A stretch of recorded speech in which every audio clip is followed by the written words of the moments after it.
Most investors, when they begin their financial journey, are focused on the returns that they are earning from their investment products.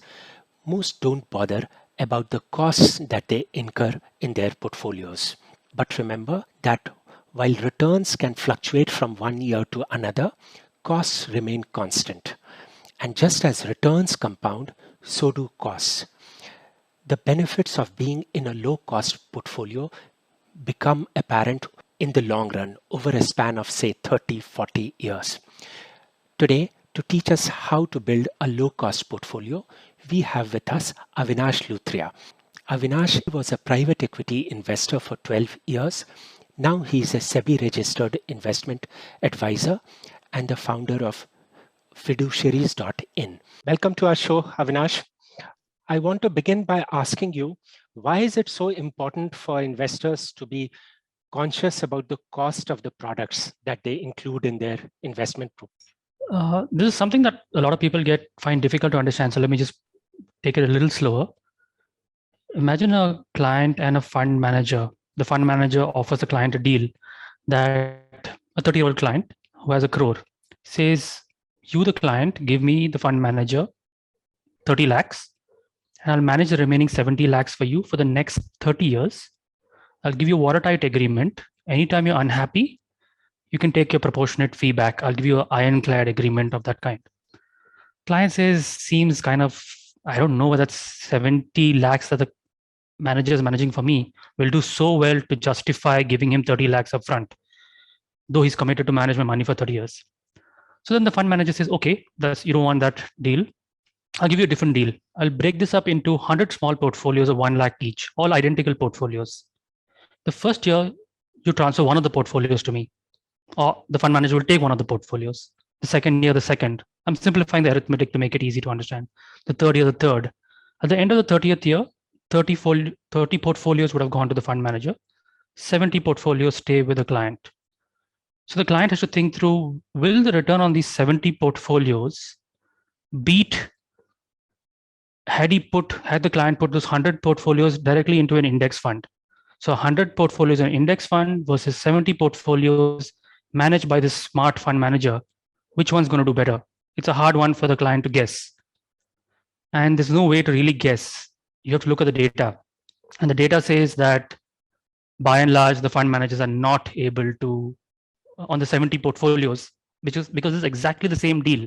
It just looks different. It's exactly the same deal as paying 30% upfront.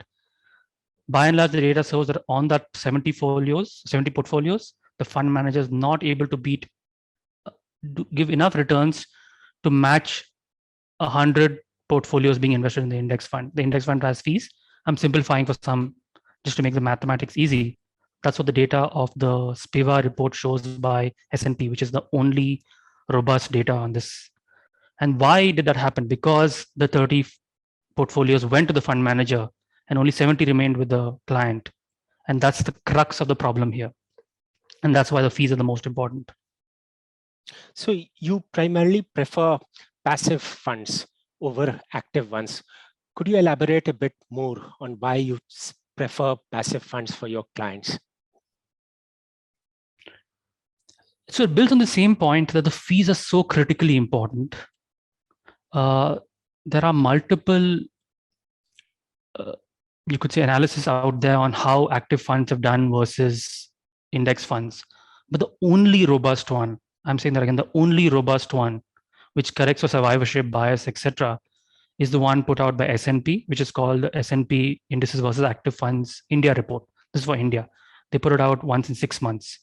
And that report has consistently shown that active funds are not able to beat the index. In simplicity, there are many ways to slice and dice the data. The simple way to look at it, the headline way to look at it is 1/3 of active funds did beat the index and 2/3 of them did not beat the index. I'm talking about large cap over 10 years. That's the data. 1/3 of them beat the index. A way to visualize this is think of it as there are 4 friends. All live in a 1-bedroom apartment. The first guy puts his money into an index fund. At the end of 30 years, he's still in that 1-bedroom apartment. The remaining 3 friends, all 3 put their money in active funds. One gets very lucky. He's the kind who's in that 1/3 set who beats the index. He gets upgraded at the end of 30 years from a 1 bedroom to a 3 bedroom apartment during his retirement. He's thrilled about it. The other two underperform the index because 2/3 underperform. And they'll end up moving from a 1 bedroom apartment to a studio apartment in their retirement, obviously miserable about it. So you could take the chance of being that 1/3 lucky person or one in three lucky people who gets to upgrade to the 3 bedroom apartment, with the risk that you'll be a greater risk that you'll be among those 2 out of 3 who will end up having to downgrade to studio apartment. Do you want those odds, or would you rather just stay with your 1 bedroom apartment? I think it's better to just stay with your 1 bedroom apartment then, instead of taking the chances of living a 2/3 chance of living in the studio apartment. So the data is quite clear on the large cap front, but a lot of financial planners still recommend active mid and small cap funds to their clients. What is your view there? Because they say that the mid and small cap segment is larger. You can fund managers still can find undiscovered stocks there. They have a better chance of beating the index there. What is your view on mid and small cap? The problem is the data is quite messy even for large caps, but at least a little better. The data for mid and small caps is completely there aren't enough data points statistically for S&P to be able to put out the data. So what they did is they combined the large cap and small cap, the mid cap and small cap categories into one to try to get enough data points. Within the data points itself, many funds closed down over the 10 years. Many kept changing their style. Overall, the data is pretty noisy. But if you look at that data also for the last 10 years, only 44% of mid cap and small cap funds were able to beat the index. The data changes based on each report. Sometimes it's 44 beat, sometimes it's a little more than half beat. But are those really the odds that you want of, let's assume, even if it's 50-50, in the best case scenario? Do you really want the chance of a 50% chance of landing up in 3 bedroom and a 50% chance of landing up in the studio apartment? That's the best case scenario of it. Do you really want those odds? Avinash, what do you mean when you say that the data is messy? Where does the messiness come from? Yeah, there are multiple things. One is, you need enough data points to be able to draw a statistically valid inference. So S&P could not find enough of mid cap and small cap funds which have been there for 10 years to draw this inference. So they combined mid and small caps into one. So, if one of them did better, the other one did worse, it will mess up the data. If mid caps did better than small caps, or small caps did better than mid caps, it will just look like, okay, those half did better. So that's one part of the confusion. The second part is a fair number of those funds shut down in those 10 years, which S&P corrects for. It corrects for what's called survivorship bias. The final bit is most of those funds change their style in those 10 years. So S&P has tried very hard to fix that problem. But essentially what you get is a very tiny data set with a lot of noise. Unclean, it's just a messy data set and you really can't trust it. Even if you could trust it, how much of your money are you willing to put into mid and small caps? How much of your hard-earned money, of your retirement money, are you willing to put in the small category of mid and small caps in the hope of beating the index, where even there the data shows they're not able to beat the index? So then what you would suggest probably is a portfolio comprising passive funds. How do you select passive funds? How do you select, say, an index fund? Which index funds should, say, say a 30-year-old investor go for? How do they go about constructing a rudimentary portfolio at the start of their careers? Let's just start with the answer. The only domestic index fund category that I recommend is the Nifty 50 index fund. And why only the Nifty 50? Because that's the category in which there is maximum competition between fund houses. That was the first, you could say, index fund category that happened. So for legacy reasons, it just so happens that Nifty 50 is the one in which there's the most competition. So there is Nifty, you could say there's Nifty 50, Nifty 100, Nifty 500, all valid index funds. It's just because the competition between AMCs is the most in Nifty 50 that it makes the most sense, because you're trying to predict the fees for the next 20, 30 years. You just can't look at the fees today. The fees could always change later. And the only thing keeping the fees low is intense competition between fund houses. Now it just looks like, okay, Nifty 50 is such a narrow category. It looks like just 50 companies. But Nifty 50 is 67. Those 50 companies are so large that in terms of market cap, or more technically, free float market cap, they are 2/3 of the Indian stock market. So you've already got 2/3 of the Indian stock market. It's a pretty good number. And in exchange for the comfort that the fees will stay relatively sensible for the next 20, 30 years.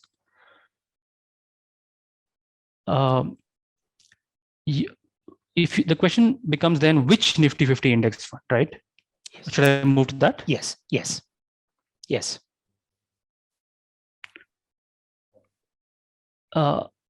So within Nifty, most of them have a fees within the index fund kinds. Most of them have a fees of 0.2%. My view is that's a good enough fee to pay. It's a fair fee to pay. As long as any fund is offering you a 0.2% fee today, that's a fair fee. So exclude a couple which are charging higher fees. You can't fully predict the fees for the future. You just pick those that are offering 0.2% today, pick them and hope that they offer you a fair fee even in the future. Broadly, that will happen, but you can't be sure of it. And within that also, there are many funds. So maybe you can just pick the ones with a bigger brand name, because you know that ownership is not unlikely to change, etc. But that's a very minor point. You don't have to look at other factors like tracking error, etc. Though people talk about it being important, it's really not. That's too complicated to look at. And index funds are a simple product. You just go buy that, anything that's offering you 0.2% Nifty 50 index fund. That's it. So in a direct plan growth option. So your suggestion essentially is that go with an index fund that offers an expense ratio of 20 basis points or lower, and go with one of the larger fund houses, and then trust that competition will keep the fees on these products unchanged. Fund houses won't hike the fees over the long term. Yes, and I think there's no need to try to nitpick within that 0.2% fees or 20 basis points fee, saying, someone's giving me 10 basis points, someone's giving me 15. I think they're all fair. They'll all finally move. They really don't have to kind of overanalyze it for 15 basis points versus 20 basis points. It'll all land up at 20 basis points eventually, or somewhere in that ballpark. The other option before investors is to go for exchange traded funds. How does one go about selecting an exchange traded fund instead of an index fund? So firstly, there's no need per se for every investor to use an exchange traded fund. Because of a network issue, I'll just speak a little slower so that the network can catch up. So it's really not necessary. Most of us can just manage with a normal index fund. Exchange traded fund makes sense for someone who has a low cost broking account. So for example, I don't have a low cost broking account. So for me, the exchange traded funds are not that attractive. But let's assume someone who has a very low cost, low charges, like my broker charges 0.5% on transactions on ETF I buy, which is doesn't make it so attractive for me. But someone who also has a very low cost broking option might be interested in exchange traded funds. It just so happens that today those fees, there's even more intense competition there. So those fees are even lower. They're all losing money on it. We can't predict when they will increase their fees. But today their fees look more attractive, and that makes it tempting. So someone with a low cost broking account could pick it. I'm not saying they should, they could. And if they're doing so, just for example, one such product is, to make it more concrete, is Nippon India's Nifty Bees, which was the first Nifty ETF, Nifty 50 ETF. Nifty by default means Nifty 50 in India. So a couple of good things about that product. It's the most liquid exchange traded fund, which you can see in terms of, if you go to the National Stock Exchange, you can check that it has the most volume among all ETFs, and it has the lowest impact cost, but that's a little too technical. So just look at the volume. You'll find good volume every single day. The keyword being every single day. There should not be any days with low volume, any trading days with low volume. So you'll find much more than a crore of far more than that. I'm just giving an example when you use it for other ETFs. And the second is this, like most ETFs, this ETF does not pay a dividend, and dividends are not tax efficient. There are uh, there are other ETFs, at least one very large one, which pays a dividend, and that is not tax efficient in the hands of individual investors because you pay a full income tax on those dividends. So you're not. It's something that you don't, on an index fund. You see the name growth and in dividend effectively. On the ETF, you don't see it, so it's a little confusing. And that's one more reason why ETFs are a little more confusing. You need to check liquidity and that they don't pay dividends. Those are the two important parts. Is expense ratio important there? For Yes, ETFs? expense ratio is important. I was trying to say within the, after you pick the low expense ratio ones, you still have to check these 2 points. But you're right, that's a critically important point always to check. In case there was some ETF with a very high fee, you would obviously want to exclude it. Currently, the ETFs are offering 5 basis point, 6 basis point fees, the top ones, or the most interesting ones. My sense is those fees will increase over time, and they will head to the 20 basis point direction. I don't know when. So it's currently we are getting a low fee on it. So on ETFs, your advice essentially is go for one of the low cost ones, then check out the volumes. And don't go with an ETF that pays out, that has a history of paying out dividends, because you don't want it detracting from your growth, from the growth in your portfolio.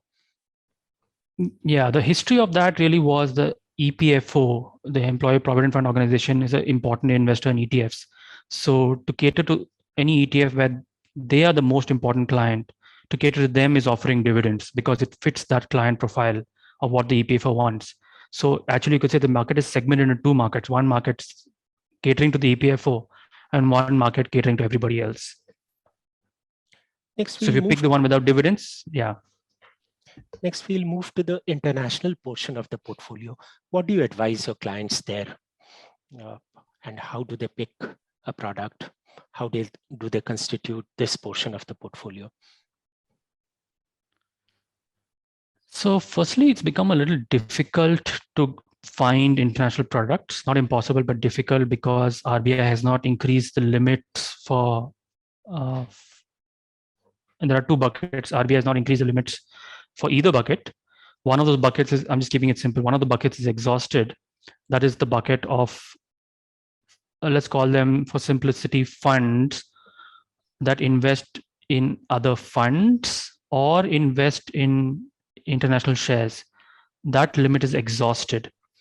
So, and RBI has not increased that limit. So it gets hard to invest internationally through the mutual fund route right now. However, there's a second bucket, which is still temporarily available. RBI has not increased the limits, but that limit is not exhausted. And that bucket is funds which are investing in international ETFs. There are some fund house specific sublimits, but let's ignore them. This bucket is still, this category is still available. So temporarily, there are still a few funds which are accepting money. We don't know how long more that will carry on, 3 months, 6 months, 1 year. But it looks like RBI is not very interested in increasing these limits right now to manage probably the rupee, etc. So firstly, we are anyway limited to this very small set of products which are taking money in right now. I have seen people go wrong on that, but that's maybe a little technical. My suggestion is just go with those funds, not ETFs, but funds, because I've seen people go wrong with ETFs, international ETFs. So I would say currently, given this confusion, stick to international funds or fund of funds, the ones that are open. And within that, try to pick the broadest possible product. So for example, there's a product which invests in the US total stock market index fund, which is about 4,000 companies, which is the S&P 500 plus some other small and mid cap, you could say. That's better than picking something like NASDAQ, which is very tech heavy. So the rules of, one of the most, there are 2 rules of investing, the most important rules of investing. One is diversify and minimize investment costs. So the first rule is diversify. So pick the broadest possible product that you can get, naturally subject to it being a fair fee, etc. And the fees are fair on that particular product. So pick the broadest one. I mean, firstly, pick what's available, pick a index fund. Don't pick an active fund, because abroad in the US, active funds, only 10% of active funds are able to beat the index over the last, since the longest period we can get data, so almost 20 years. So it's a pointless game of trying to pick active funds in the US. It's even more pointless than trying to pick it in India. So pick an index fund, pick a broad one, pick one with low fees, and obviously pick an index fund and not an ETF, especially for the international part, given this new confusion that has happened. So essentially, for a beginner, you are suggesting, or say somebody who's around 30 years old and just starting his career, that a portfolio comprising the Nifty 50 and a US-based fund of fund, are these two products sufficient? Yes, that's sufficient. Okay. Okay. Finally, one personal question, Avinash. I have always, in all my conversations with you, I have always found you to be very cost conscious, that you will only suggest those products to investors which are low cost. Where does this conviction about suggesting low cost products to customers come from? Is it from a book? Is it from your readings? If you could tell us that. Sure. So in the bookshelf behind me, there's on the top row, which is a photo I have on my website. There's a textbook of corporate finance, which I used, which I had at business school during the 2 years, both in the first year and the second year at business school for corporate finance and advanced corporate finance. There are multiple such books. This is one of the reputed ones called by the authors called Braley Myers, Principles of Corporate Finance. Not just this textbook, but almost all good high quality finance textbooks will say the same thing, that the market is extremely hard to beat. There is consensus on this topic. 50 years of testing of this in the US and internationally has proven this repeatedly again and again and again, world over. This idea came up more than 50 years back. It's been tested for 50 years. And this is what every good finance textbook says. So, this is exactly what I studied in business school 20 years back, and what all my peers who are even mutual fund managers, my classmates who are active mutual fund managers, studied when they were in business school. So this is exactly what the textbooks of finance say, that the market is extremely hard to beat. The implication of that is these two rules of finance stated by William Sharpe, a Nobel Prize winning economist and finance theorist, who's known for the Sharpe ratio. People hear of the Sharpe ratio, it's named after William Sharpe. And the two rules of investing are diversify and minimize investment costs. They directly flow from this rule that there is no free lunch in the market, there is no arbitrage in the market. Due to luck, some fund managers will do better, some will do worse, but that is just luck or randomness. Let's call it randomness. So the exactly from finance theory and data, which has been tested over 50 years, you get exactly that result, which is the market is hard to beat. All that you can do is try to not shoot yourself in the foot. The way to do that is don't shoot yourself in the foot by doing these two things. The way to avoid shooting yourself in the foot is to diversify. Don't try just picking 5 stocks, making your life dependent on them or your retirement dependent on them. Diversify broadly if you can internationally, and minimize the fees. In the example we spoke about in the beginning, if you're surrendering 30 portfolios, the chances of you managing on the remaining 70 portfolios is very low. So don't play that game. So it's really not my insight. I think the only thing where I was probably one of the first or the first to say it in India is that this applies in India also. People don't talk much about the Spiva report in India. Now it's a little better, but for the last 4 years, I've been screaming the same thing, that the same rules of finance apply in India also. Actually, it's deeper, that there is pretty much a mathematical argument why fund managers find it so hard to beat the index. And one insight is the fees. The second is, in the Indian context, you'd say it should be easier in India, which is a developing country, less information available, etc. But the reality is, the person who knows more than the fund manager, maybe the fund manager knows more than many retail investors, but the person who knows more than the fund manager is often the promoters or founders of the companies. So actually, the pecking order, the apex predator is the promoter. The Next predator is the active fund manager, and then you could say the people who are the victims are simple retail investors. But just because there are these retail investors who are bad investors doesn't mean the active fund manager is doing well. It's actually the promoters of companies who have the inside information, who are capturing the bulk of any outperformance that is possible. And hence the other two are forced to underperform. I think I've finished with my questions, Avinash. Over the past couple of years, the market was in a bull run and hundreds and thousands of new investors came into the market, and many of them even chose to invest directly. So I sincerely hope that a lot of people will watch this video. Avinash has given us a simple roadmap for how to start your investment journey with a very simplified portfolio and how to stick to it for the long term. I'm sure that a lot of people will gain from this interaction. Thank you so much, Avinash. It was a pleasure speaking to you. Thank you, Sanjay. It was a pleasure. Bye.